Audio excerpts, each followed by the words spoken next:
সুদ হারাম করেছেন কে? সুদ হালাল না হারাম? কোরআনের সূরা বাকারার 275 আয়াত থেকে পড়বেন, পরিষ্কার বলা আছে ওয়া আহাল্লাল্লাহুল বাই'a ওয়া হাররামার রিবা। আল্লাহ ব্যবসাকে হালাল করেছেন, সুদকে করেছেন হারাম। এরপরে একটু সামনে গিয়ে বলছেন ইয়া আইয়ুহাল্লাযীনা আমানুত্তাকুল্লাহা, হে ঈমানদারগণ তোমরা আল্লাহকে ভয় করো, ওয়াযারু মা বাকিয়া মিনার রিবা ইন কুনতুম মুমিনিন, যদি সত্যিকার মুমিন হয়ে থাকো, আল্লাহকে বিশ্বাস করে থাকো, লা ইলাহা ইল্লাল্লাহ বুঝে শুনে করে থাকো, তাহলে তোমাদের যত পাওনা সুদ আছে সব বর্জন করো। ইন কুনতুম মুমিনিন, যদি সত্যিকার কি হয়ে থাকো। ফাইল্লাম তাফআলু, যদি তোমরা সুদ বর্জন করতে না পারো, ফাআযানু বিহারবিম মিনাল্লাহি ওয়া রাসূলিহি, তাহলে তোমরা আল্লাহ এবং আল্লাহর রাসূলের সঙ্গে যুদ্ধের এলান করে দাও। কার সঙ্গে যুদ্ধ? সুদ হারাম করেছেন কে? আমাদের দেশে ব্যাংকগুলো সুদে চলে কি করে? তাহলে লাইসেন্স দিলে সুদ বৈধ হয়ে যায়। গ্রামে গঞ্জে যদি লাইসেন্স ছাড়া কেউ টাকা লাগায় সুদে, তারে পুলিশ ধরবে, কিন্তু ব্যাংকে যে টাকা দিচ্ছে সুদে এটা ধরবে না, কারণ এটাকে লাইসেন্স দিয়ে হালাল করে দেওয়া হয়েছে।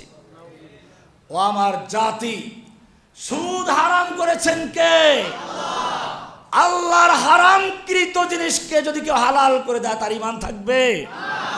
আল্লাহ সেটাই বলেছেন। আপনি কি ওই লোকদেরকে দেখেন নাই যারা দাবি করে ঈমান এনেছে? আপনার প্রতি নাজিল কিতাব হয়েছে, তার প্রতি, আপনার পূর্বের কিতাবের প্রতি, ওয়ায়ুরিদুনা আইয়াতাহাকামু ইলাত তাগুত, কিন্তু তারা কোরআনের বিচার মানতে চায় না, কোরআন দিয়ে আদালত চলুক মানতে চায় না। বিচার মানার ক্ষেত্রে তারা ব্রিটিশের আইনকে, মানব রচিত আইনকে একমাত্র বিধান মনে করে। ওয়াকাদ উমিরু আইয়াকফুরু বিহি, তাদেরকে আদেশ করা হয়েছিল আল্লাহর বিধান দিয়ে বিচার করা, ফয়সালা করা, অস্বীকার করতে অন্য সব আইনকে হুকুম দিয়েছিলেন কে? আল্লাহ। এরপরে আয়াতে বলছেন ওয়াইদা কিলা লাহুম তাআলাউ ইলা মা আনজালাল্লাহু ওয়া ইলার রাসূল, যখন তাদেরকে বলা হয় আসো আল্লাহর দিকে এবং রাসূলের দিকে, কোরআন এবং হাদিসের দিকে, রাআইতাল মুনাফিকিনা ইয়াসুদ্দুনা আনকা সুদুদা, আপনি দেখবেন মুনাফিকরা আস্তে আস্তে ঘাড় ফিরিয়ে অন্যদিকে চলে যাচ্ছে। আল্লাহ ডাইরেক্ট মুনাফিক বলেছেন। এরপরে সূরা মায়দার 44, 45, 47 নম্বরে স্পষ্ট করে দিয়েছেন ওয়ামান লাম ইয়াহকুম বিমা আনজালাল্লাহু ফাউলাইকা হুমুল কাফিরুন ফাউলাইকা হুমুজ জালিমুন ফাউলাইকা হুমুল ফাসিকুন, যারা আল্লাহর নাযিলকৃত বিধান দিয়ে বিচার ফয়সালা করে না, শিরকযুক্ত অবস্থায়, কিসের শিরক করে তারা? তারা তো মাজার পূজা করে না, মূর্তি পূজা করে না। আল্লাহ বলেন ওই যে আল্লাহ ছাড়া অন্যকে ক্ষমতার মালিক মনে করে, এটাও তো শিরক। তুমি মূর্তি পূজা হয়তো করো না, কিন্তু জেনে রাখো মূর্তি পূজকরা মূর্তিকে আল্লাহ মানে না। তুমি কোরআনকে জিজ্ঞেস করো ওয়ালা ইনসালতাহুম মান খালাকাহুম, তুমি যদি মূর্তি পূজকদেরকে, মক্কার কাফের আবু জাহেল আবু লাহাবদেরকে জিজ্ঞেস করো মান খালাকাহুম, কে তাদেরকে সৃষ্টি করেছে, লা ইয়াকুলুনাল্লাহ, তারাও সাক্ষী দেবে সৃষ্টি করেছেন কে। ওয়ালা ইনসালতাহুম মান নাযালা মিনাস সামাই মাআন ফাহইয়া বিহিল আরদা মিন বাদি মাউতিহা লা ইয়াকুলুনাল্লাহ, যদি মক্কার আবু জাহেল আবু লাহাবদেরকে, কাফেরদের জিজ্ঞেস করো কে আসমান থেকে পানি বর্ষণ করে, সেই পানির মাধ্যমে শুকিয়ে চৌচির হয়ে যাওয়া জমিনকে আবার তাজা করে ফসল উৎপন্ন করার যোগ্যতা দান করেন কে, লা ইয়াকুলুনাল্লাহ, তারা বলবে সব করেন কে? আল্লাহ। এরকম তারাও আল্লাহ মানত, তাহলে বেশ কমটা কোথায়? আপনি বলবেন যে ওরা মূর্তি পূজা করত, আমরা করি না, এই পার্থক্য। কিন্তু কোরআন সে কথা পরিষ্কার করে দিয়েছে, ওই মূর্তি পূজকরা মূর্তিকে আল্লাহ মানত না।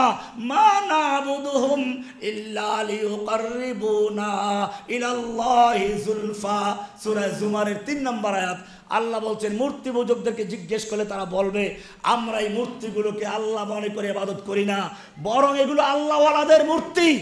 আমরা তাদের মৃত্যুর পরে মূর্তিগুলো বানিয়ে মাটির উপর রেখে পূজা করি, যাতে করে তারা আমাদেরকে আল্লাহর নিকটে পৌঁছাইয়া দেয়।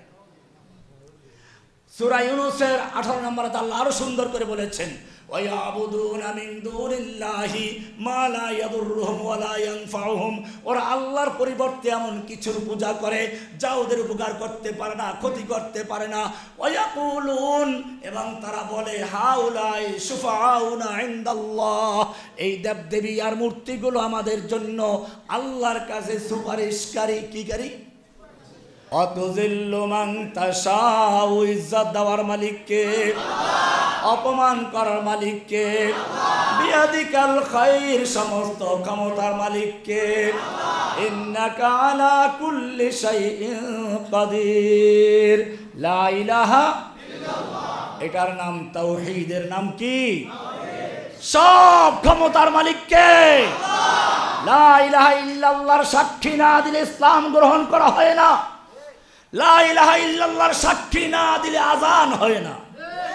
আশহাদু আল্লা ইলাহা ইল্লাল্লাহ না বললে ইকামত হয় না। এটা এমন এক সাক্ষ্য, যেই সাক্ষ্য স্বয়ং আল্লাহ দিয়েছেন। কে দিয়েছেন?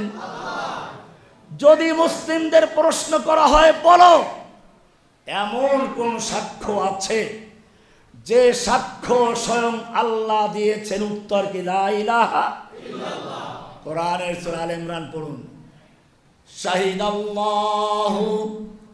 শাহিদাল্লাহু আন্নাহু লা ইলাহা ইল্লা হুয়া ওয়াল মালাইকাতু ওয়া উলুল ইলমি কায়িমান বিল কিসত। আল্লাহ সাক্ষ্য দিচ্ছেন, আল্লাহ নিজে সাক্ষ্য দিচ্ছেন লা ইলাহা ইল্লাল্লাহ, ফেরেশতারা সাক্ষ্য দিচ্ছে লা ইলাহা ইল্লাল্লাহ, সমস্ত উলুল ইলম জ্ঞানী লোকেরা সাক্ষ্য দিচ্ছে লা ইলাহা ইল্লাল্লাহ। এই লা ইলাহা ইল্লাল্লাহর মানেটা কি তা বলছিলাম। লা ইলাহার মানে হচ্ছে, আপনি মনে করুন রাস্তায় একটা মেয়ে দেখলো, পছন্দ হলো, ধরে নিয়ে আসলো, তাকে উযু করাইলো, গোসল করাইলো, যায় নামাজে দাঁড় করিয়ে তারপরে তাকে কোরআন পড়ায়, হাদিস পড়ায়, কঠোর শরিয়া মেনে বোরকা পড়ায়, হজ উমরা করায়, যাকাত দেওয়ায়, সব কিছু করায়, কঠোর শরিয়া মেনে ঘর সংসার করে, কিন্তু বিয়ে করে নাই। কি করে নাই? বিয়ে করে নাই। বিয়ে করা ছাড়া এই বোরকা পরা, তাহাজ্জুদ পড়া, কোরআন পড়া কোনো অর্থ আছে? ঠিক সেই লা ইলাহা ইল্লাল্লাহ হচ্ছে ইসলামে প্রবেশ করা, ইসলামকে কবুল করা। যতক্ষণ পর্যন্ত বুঝে শুনে এই লা ইলাহার সাক্ষী না দিবে, ততক্ষণ পর্যন্ত সেই মুমিন হতে পারে না। সূরা মুহাম্মাদের আয়াত, ফালাম আন্নাহু লা ইলাহা ইল্লাল্লাহ, জেনে নাও, বুঝে নাও। আপনি দুনিয়ার আদালতে গেলেন, জজ সাহেব জিজ্ঞেস করলেন আপনি কে? বলে আমি এই মার্ডার মামলার একজন সাক্ষ্য, একজন সাক্ষী। আচ্ছা বলুন তো কে মার্ডার করেছে? তা তো জানি না। কাকে মার্ডার করেছে? তাও জানি না। কি দিয়ে করলো? তাও জানি না। কোথায় করলো? জানি না। আপনাকে আদালত কি বলবে? এরে পাবনা পাগলাগারদে পাঠাও। দুনিয়ার আদালতে যদি সাক্ষ্য দিতে গেলে না বুঝে সাক্ষ্য দিলে চলে না। তাহলে যেই সাক্ষ্য এত গুরুত্বপূর্ণ যে আল্লাহ নিজে দিয়েছেন, সেই সাক্ষ্য না বুঝে দিলে সেই সাক্ষ্যের কোনো গুরুত্ব নেই। লা ইলাহা ইল্লাল্লাহর সাক্ষ্য হচ্ছে এমন সাক্ষ্য, কুল আইয়ু শাইইন আকবারু শাহাদা। প্রশ্ন করেছেন আল্লাহ, বলো সবচেয়ে বড় সাক্ষ্য কোনটি? বড় সাক্ষ্য কোনটি? এমন কোন সাক্ষ্য আছে যে সাক্ষ্য আল্লাহ নিজে দিয়েছেন? লা ইলাহা ইল্লাল্লাহর মানে হলো আইন বিধান দেওয়ার মালিক একমাত্র কে? আল্লাহ। তোমার জন্য একটা সংবিধান পাঠিয়েছেন, সেই সংবিধানের নাম কি? কোরআন। তার নাম কি? এই কোরআন দিয়ে রাষ্ট্র চলে?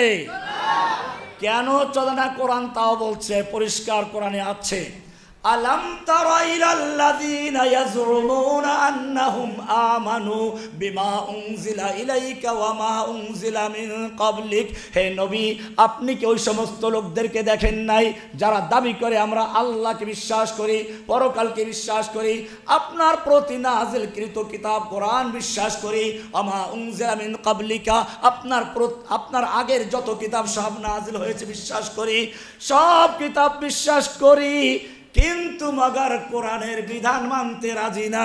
কি মানতে রাজি না?